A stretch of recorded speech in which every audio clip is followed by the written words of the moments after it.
Hi, everyone. Thank you for joining us. Welcome to our bi-weekly Hangout on Air series.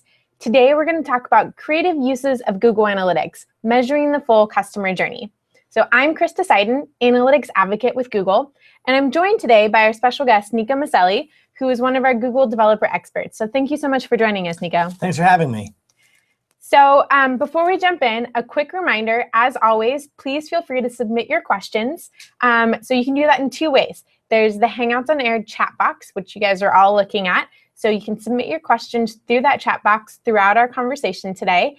So at any time something comes to mind, feel free to put it in there, and we'll make sure that we get to that at the end. Or if you prefer, there's a link to a form there. So you can go ahead and fill out that form. The link is also in the invite for this HOA in case you miss it here. So with that, let's go ahead and jump right in. So businesses today are complex. They have websites or apps, they're online and offline. They have actions that are online or offline, conversions that are online or offline. And understanding and optimizing for the whole flow of what's going on in that customer journey can be difficult, especially when there are so many disconnected pieces or parts of that journey. So today we're going to show you a few creative uses to help you understand your customers better and hopefully positively impact your business bottom line. And we're going to do that in three ways.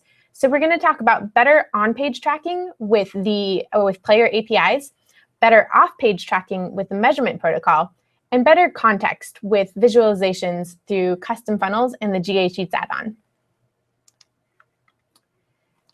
So this is the holy grail. This is what marketers are after.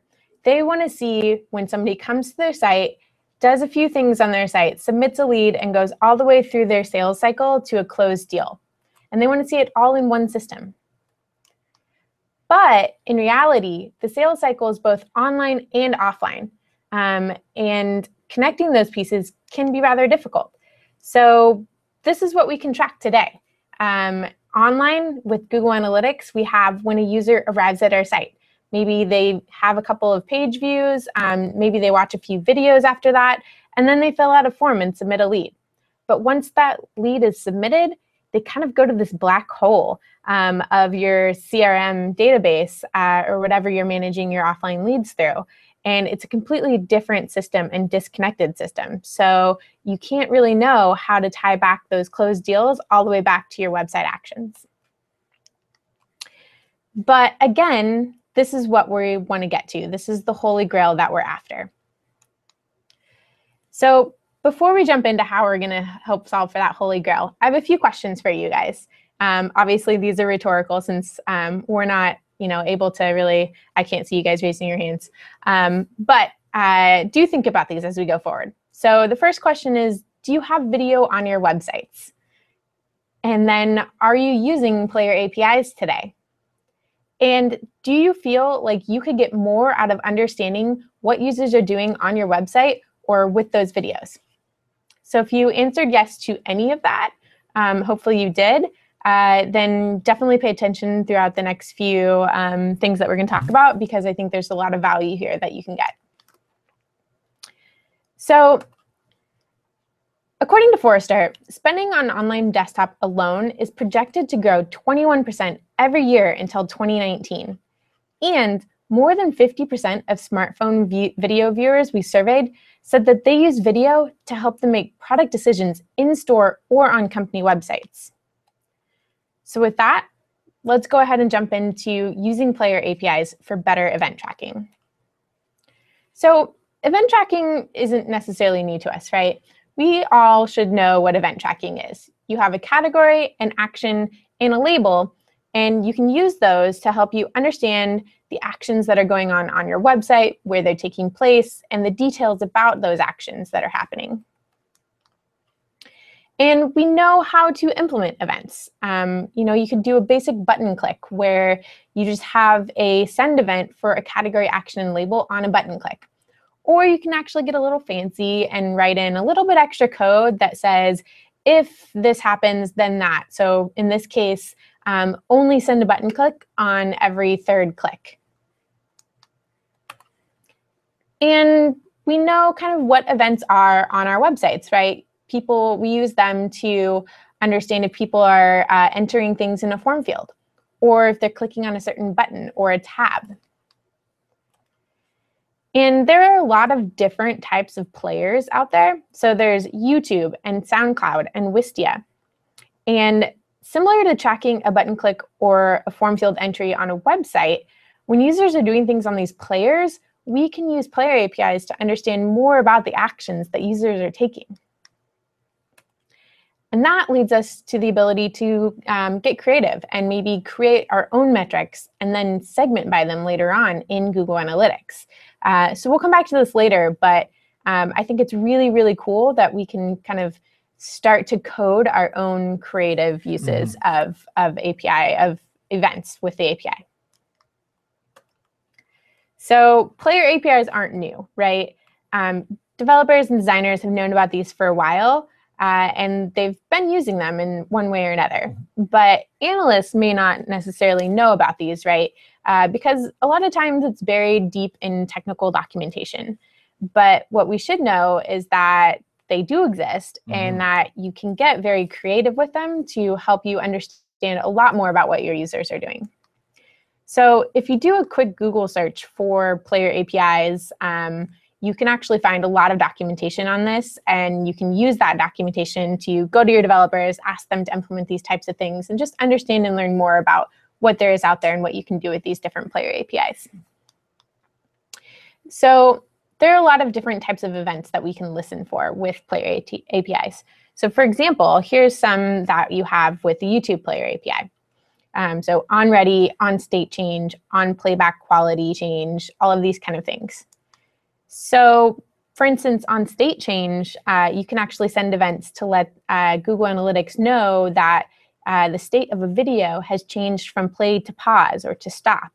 And on error, you can use to send when some kind of an error has occurred, and you can actually kind of build out your own type of Crashalytics. So Nico, why don't you tell us a little bit more about embedding YouTube video with APIs? Yeah, so right here you can see an example of loading the YouTube API asynchronously in your code. And you see it right here at the bottom, we basically declare kind of the different events that we want to open up, that we want to listen for. And for this case, we want to listen for on player state change, which allows us to get plays, pauses, ends, and any kind of scrubbing. And then also on error, which allows us to get a bunch of different errors that happen. For instance, if your video is no longer hosted on YouTube, or if the link is broken, or if it was set to private. All of these things are errors that you're going to get that you might not be tracking, you might not be knowing. And basically, you could have some deep buried sites that could have broken videos on it that are stopping people from converting more or are hurting your rates on the site. And then with a basic function, we can kind of just use a switch function to say, all right, well, when this player state equals playing, then send this player event. When it's equals ended, send this. When it's paused, send this. And same thing with the different error codes. 2, 100, 101, and 150. They're all just basically different kinds of error codes that we can get. And we can then send that data to GA and kind of, like Krista said, make your own Crashalytics form for your videos. Yeah, and so not just Crashalytics, that's a great use case, but I'm going to bring the slide back up. I really like some of these very creative metrics that we've talked about. So for instance, if somebody pauses a video 3 times while they're watching, you could actually send an event to Google Analytics where you're classifying them as a delayed watcher, because maybe they actually interact with your site differently. Or if a user hits play and then never touches the video again until it goes all the way to the end and finishes playing, maybe they are a perfect play. And that's something you may want to segment your data by, because maybe people who are engaged in your video and watch the whole thing proceed through your buy funnels at a higher rate. And that would be really interesting to look at down the road. Also, you could do something like somebody watched more than 50% of a video, you're going to classify that as a video watch. And so you'll send an event for a video watched. And then also, I really like this one as well. Let's say that you have a 4-minute video And the first minute is just kind of an intro, and minutes 2 through 3 actually have the meat of what you're trying to get through or get the message out to your users. There's a big CTA in minutes 2 through 3. And then minutes 3 through 4 are just kind of fluff or a summary of what that video was about. So it's really important to you and your business that people watch between minutes 2 and 3, and that you would consider a CTA impression, and you don't really care if they saw the rest. So maybe you can send an event to Google Analytics letting GA know that you in fact had a CTA impression, and that those people were probably now higher value because they saw your big call to action in that video. And it can give you good feedback based on your videos as well. So, you know, how people are watching it, what parts that you can cut out and make shorter or make longer, things along those lines that can help on the creative front. Yeah, definitely. So that's all great. And I think it's a really exciting way to kind of build more information into Google Analytics with player APIs and about what people are doing on their site.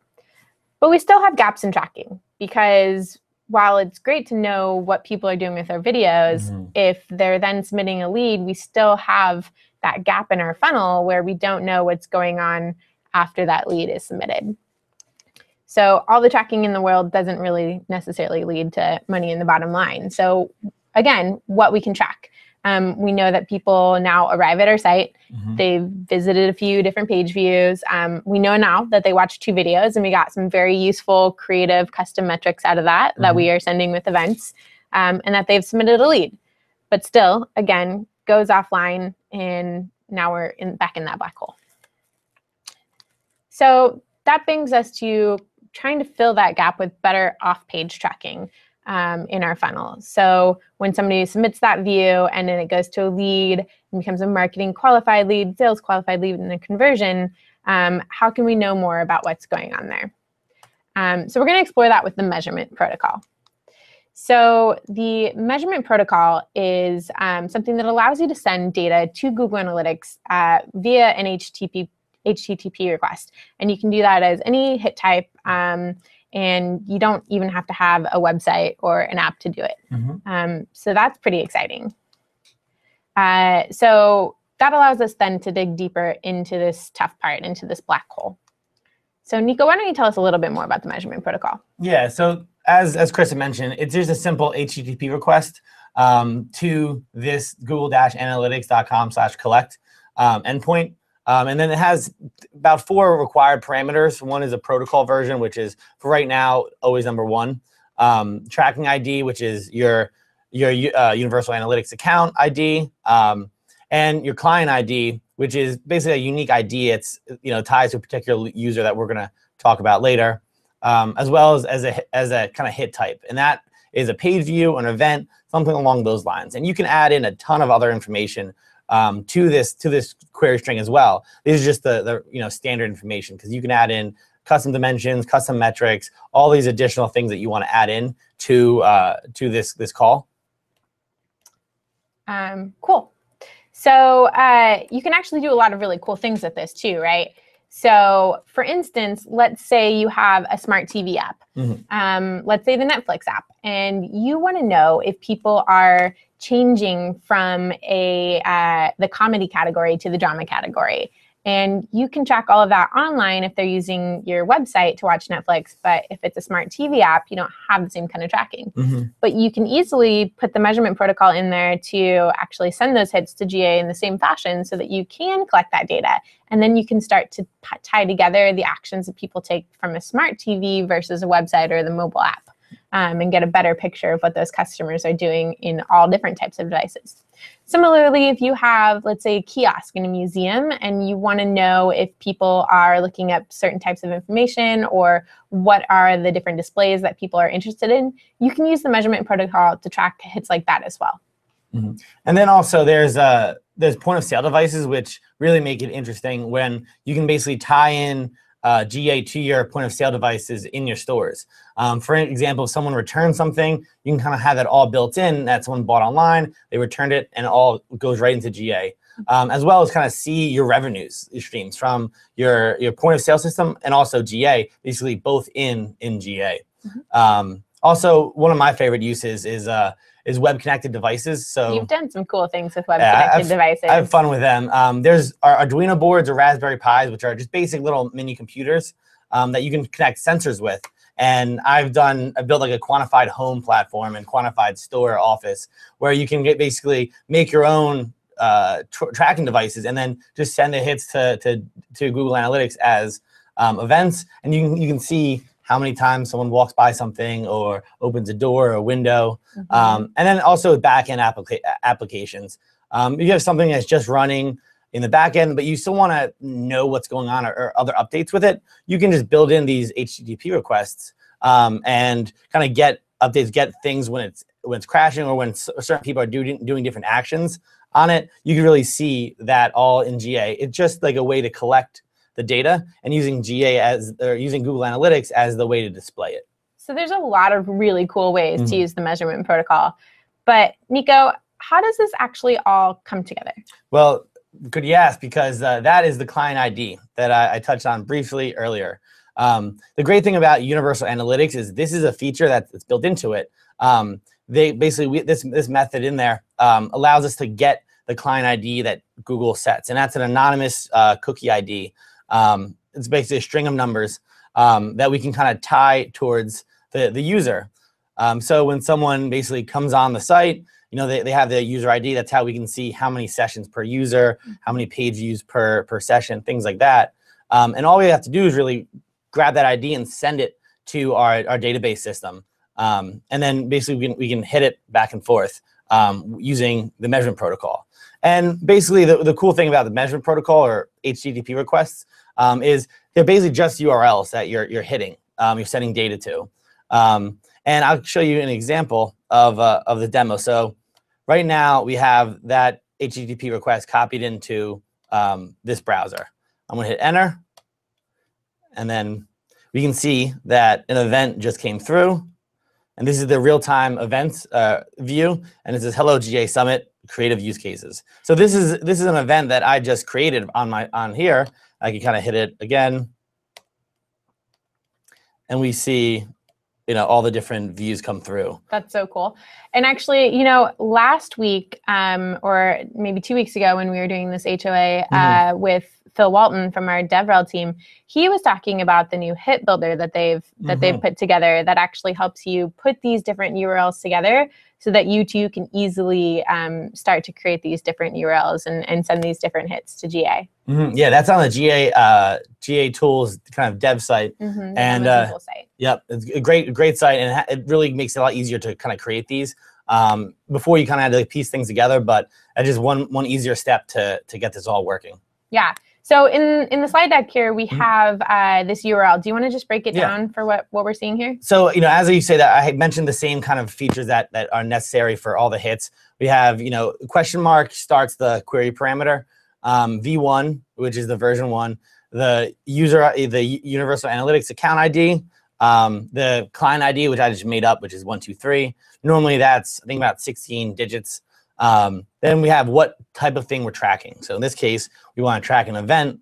And then EC is event category. Hello, GA Summit. The %20 is just spaces in URL speak. EA is event action, and EL is event label. And then basically that's it. You can basically swap this out with your own, any kind of test Universal Analytics accounts that you have, and put it in your browser, and you should be able to see that come into the real-time API.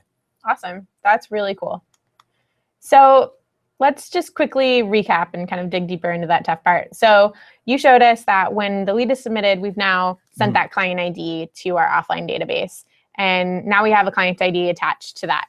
And as we move through each step of this sales funnel, we're sending more and more information via hits to Google Analytics. In this case, they're event hits. And we're talking about, you can see the EC, EA, and EL that you just talked about, the category, action, and label go from lead change MQL to lead change SQL.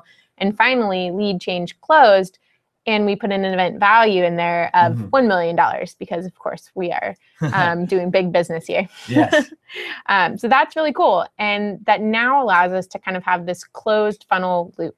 And that's a really great place to be as a business, to be able to see all the way through what you're doing from online to offline. So that leads us to our last topic, which is data presentation. So having, all of these different things together is really awesome. It's nice to be able to have that data, but it's a whole nother thing to be able to tell that story and how you visualize it. And just before we get into that, I kind of want to put a scenario in the heads of our users here. So let's say that you had 2 campaigns, and one of them was a Facebook campaign that you put out and were spending money on to advertise, and the other one was an email campaign that you're sending an email blast to your users. And the Facebook campaign actually brought in 10,000 leads. 10,000 people came to your website from that Facebook campaign. And the email campaign brought in 15 leads. So which one of those sounds more attractive at this point? I think I'm going to go with the Facebook campaign, right? 10,000 versus 15. So on the surface, that looks great. But because we were able to then maybe outfit that with the measurement protocol and track it all the way through lead close, what we can actually see is that those 10,000 leads only led to $2,000 in revenue. But the 15 leads from email led to $35,000 in revenue. And that's a whole different story, right? Yep. I wouldn't want to be the one to go back to my boss and say, oh, remember that I told you that Facebook campaign was so awesome and we should put all of our money towards Facebook advertising, when in reality, it didn't do nearly as well as the email campaign. Yep. So that's information that we can get from the measurement protocol and kind of closing that gap. And then taking it one step farther, we can present that data in a really actionable and meaningful way to our senior stakeholders. So we're going to talk about better context with 2 different types of visualizations here. We're going to talk about custom funnels, which is both a visualization and a way to analyze and dig deep into your data.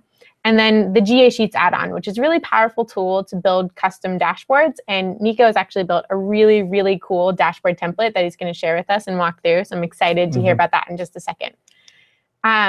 So custom funnels. So if we go back to our example, we have a bunch of people coming to our website from each of those campaigns, and they watch a few videos and then they submit a lead.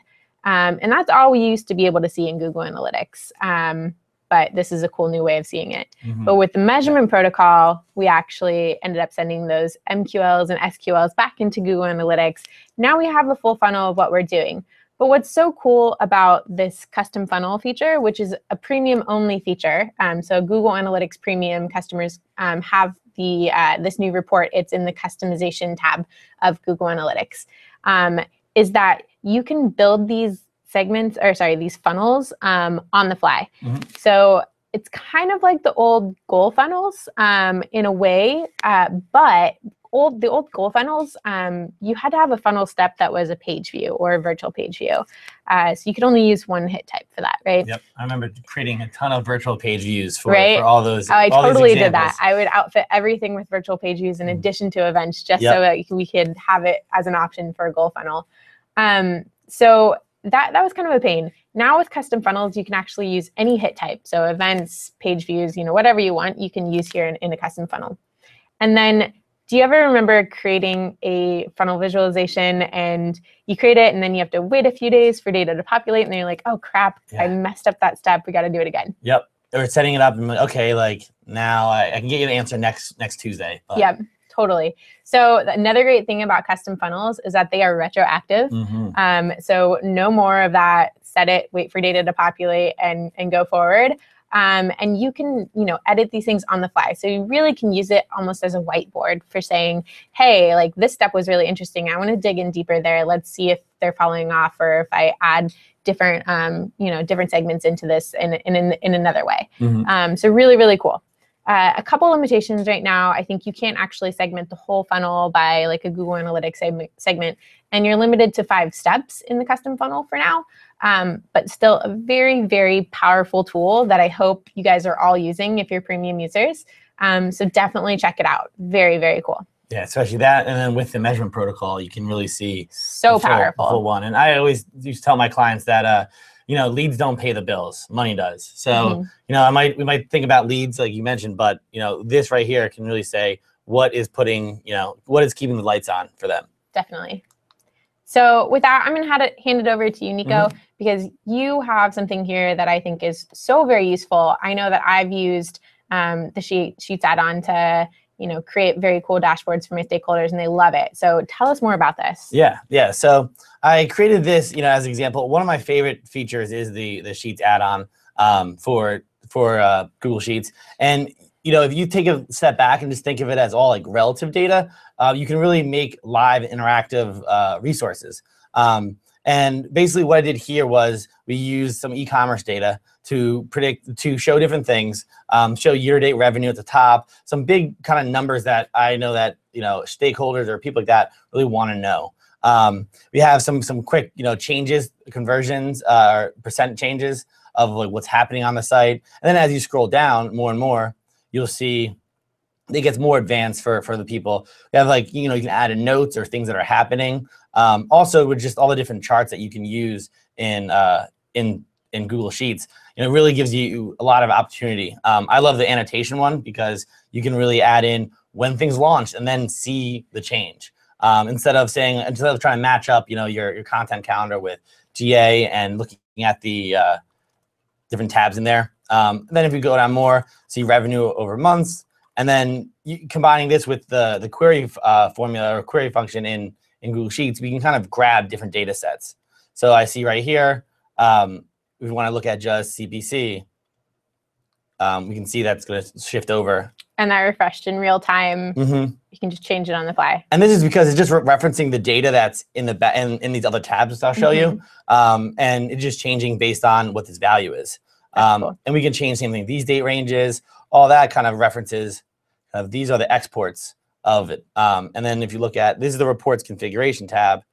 And this API stuff, a lot of people that might not be on the technical side get nervous when you hear the word API.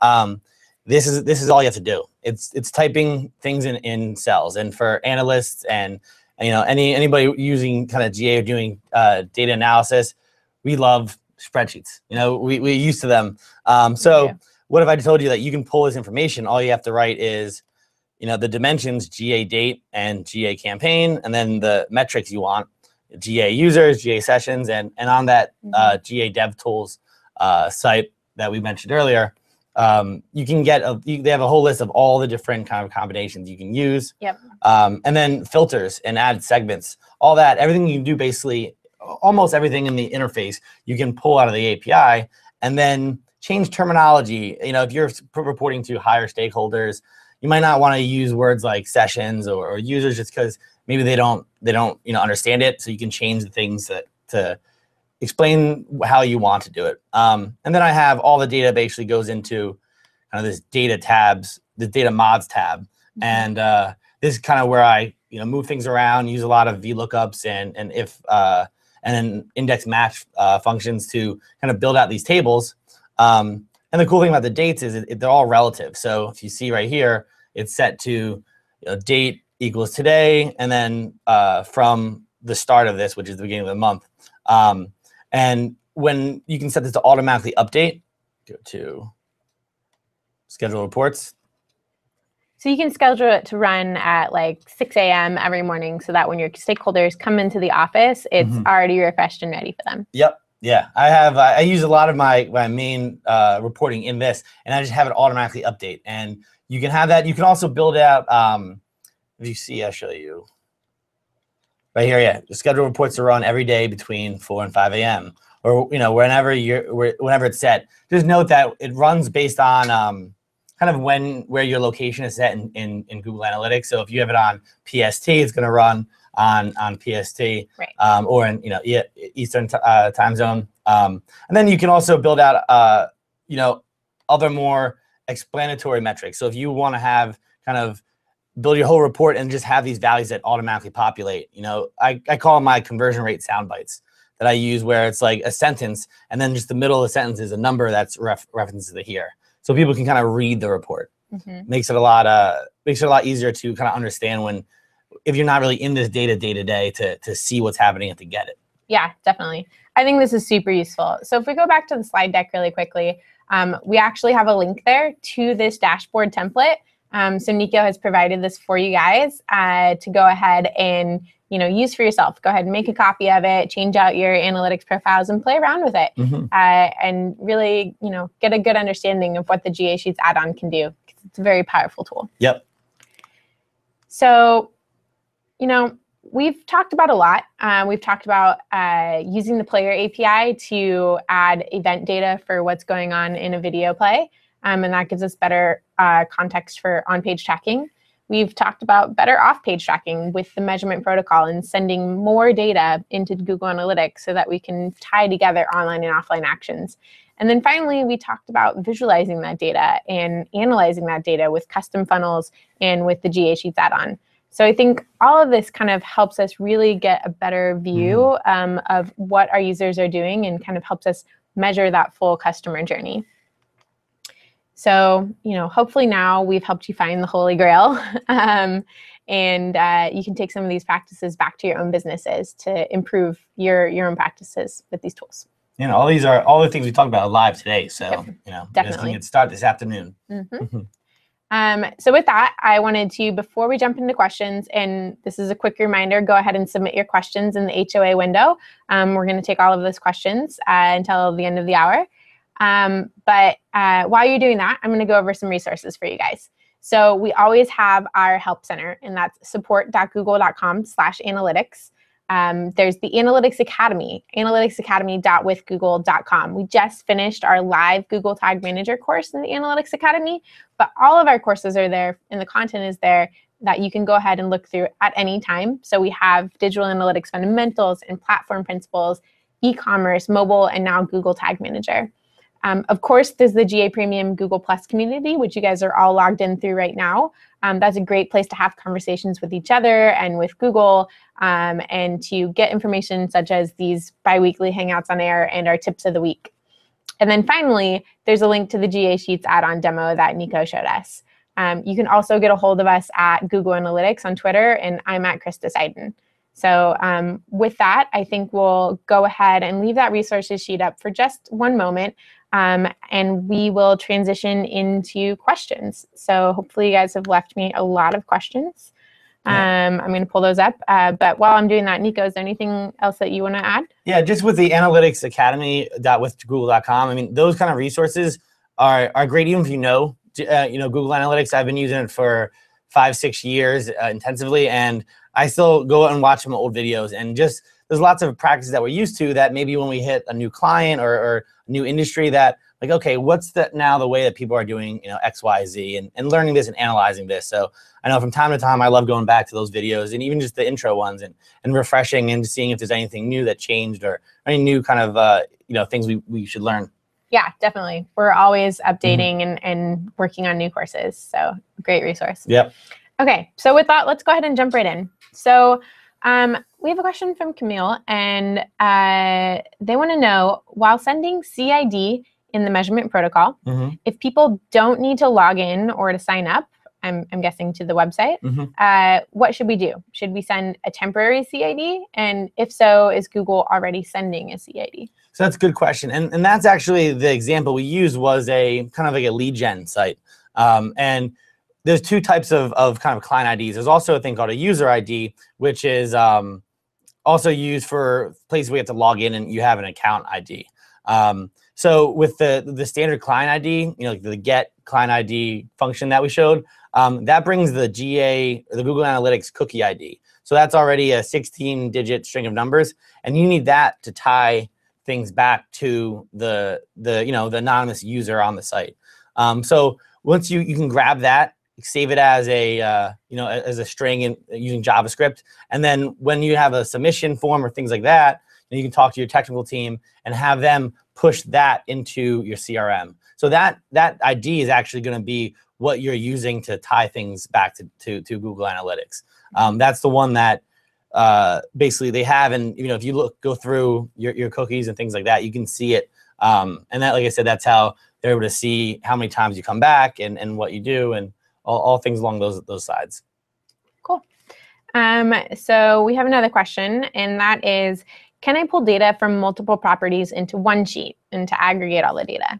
Yes. And I remember when I was in consulting, I had multiple clients across different industries, and I would have to log into GA and kind of click through to different ones. But yeah, using that, you can have an overview of how your different properties are doing, maybe if they're different sites, different clients, things along those lines. But that's a big use case of it, to really see how's like everything's doing, and just having high level metrics of traffic. We're also, kind of making sure everything's still humming along. There's no huge drops or no, things like that that are kind of coming out of it. Definitely. I think like a great use case for that might be if you had an Android and an iOS app with different accounts that you're sending data to, and then using the GA Sheets add-on to pull that data in side by side to compare. Yep. Yeah, because you can then make also your own custom metrics, because you're just putting data in there. And if you want to get conversion rates of an event, you just basically take the events, divide them by the sessions, and you have your own additional metrics across the board of your different properties. Yep. All right. Another question for you, Nico. How did you pull a chart with annotations into Google Sheets? If you basically create a data set and look into, or I guess if I can jump back onto this thing, I can show. So we're going to go back to the demo. Yeah. Basically, it is. Okay, yeah. So if you have a date range and then a type of metric, and then a row that's comment, you can actually add in the comments here. So you see like 114, new product launched, and then that's the one that we're using. It's a type of graph that's built in the Sheets, and you can try it out, use it. It needs to be date information, because this is the kind of one that's used on Google Finance, this type of chart. So it needs to be kind of a date range, but you can have date range, you can have your metric, you can have multiple metrics and multiple comments for each metric. A common one I do is I show users by users and sessions, and then I add annotations when things are going on, things are happening.